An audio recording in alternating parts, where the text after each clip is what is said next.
બનાસકાંઠા જિલ્લામાં ઓગળ તાલુકાના મુખ્ય મથક થરા નગરપાલિકા દ્વારા પ્રેસ કોન્ફરન્સ યોજાઈ. ઓગળ તાલુકાના થરાના અતિ ભવ્ય ઐતિહાસિક જાગુશર તળાવનો ભવ્ય ઇતિહાસ અને અલૌકિક જનારું જોવા મળશે. થરાનો ભવ્ય વારસો થશે ઉજાગર.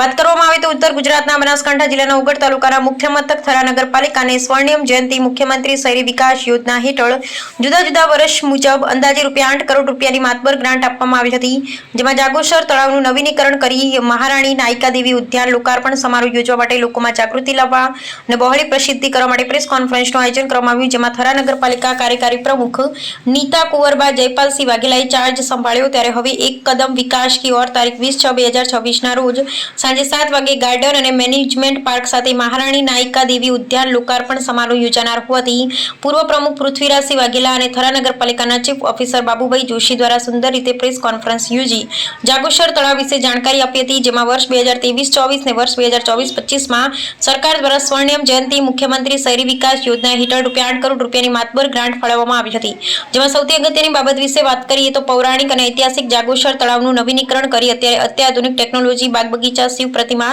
સીસીટીવી કેમેરા, બાળકો માટે હિંચકા, રમતગમત સાધનો, મ્યુઝિક સિસ્ટમથી સમગ્ર વિસ્તારને કવર કરવામાં આવ્યો છે અને લાઇટિંગ તેમજ હવે ટૂંક સમયમાં જ આ જાગુશર તળાવને નર્મદાના નીરથી ભરવામાં આવશે તેવું ચીફ ઓફિસર બાબુભાઈ જોશીએ જણાવ્યું હતું.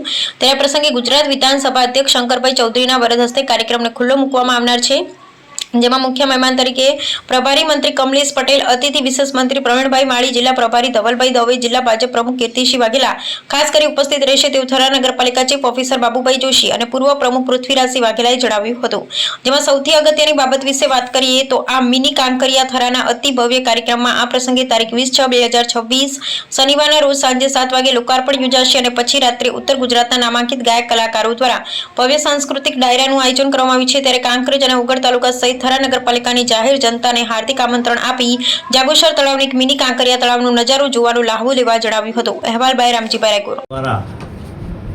જે ભારતીય જનતા પાર્ટીની 4.5 વર્ષ પહેલા થરા નગરમાં બોડી બેઠી હતી એ વખતે અમે જાહેર જનતાને વચન આપ્યું હતું કે અમારું વર્ષો જૂનું જાગુશર તળાવ જે ઐતિહાસિક તળાવ છે એ તળાવને અમે વિકાસ કરીશું. અને આજ આપ શું જોઈ શકો છો કે જાગુશર તળાવની અંદર અમે સ્વર્ણિમ જયંતિ મુખ્યમંત્રી યોજના હેઠળ 4.5 કરોડના ખર્ચે ડેવલપમેન્ટ કરવામાં આવ્યું છે. એના પછી બાજુમાં જ અમારે જે જગ્યા ખાલી પડી હતી ગાર્ડન માટે અમે એને મહારાણી નાયકા દેવી નામ આપી અને ગાર્ડન પણ 4 કરોડના ખર્ચે અમે સ્વર્ણિમ મુખ્યમંત્રી યોજના હેઠળ ડેવલપ કર્યું છે.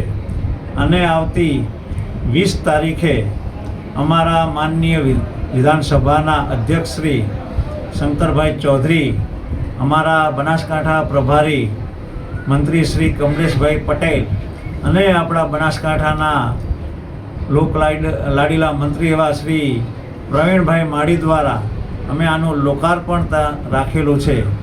તો આપ સૌને મારી વિનંતી છે, તારીખ 20/6/2026 સાંજે 7:30 વાગે તમામ કાંકરેજ, ઓગળ તાલુકો અને થરા શહેરના તમામ વ્યક્તિઓને અમે આમંત્રણ આપીએ છીએ આ કાર્યક્રમની અંદર ઉપસ્થિત રહી અને આ કાર્યક્રમને ઉજાગર કરવા માટે.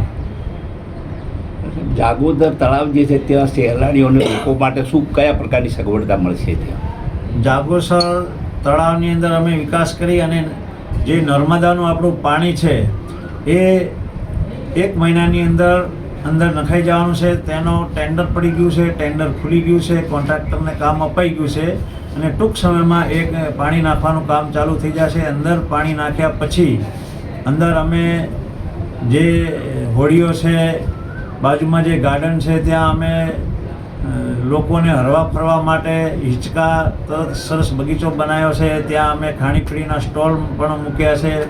તમામ જે થરાની જનતાને ત્યાં સુવિધા મળી રહે, વોકિંગ માટે, કસરત માટે તમામ સુવિધાઓ ત્યાં અમે ઉપલબ્ધ કરી છે.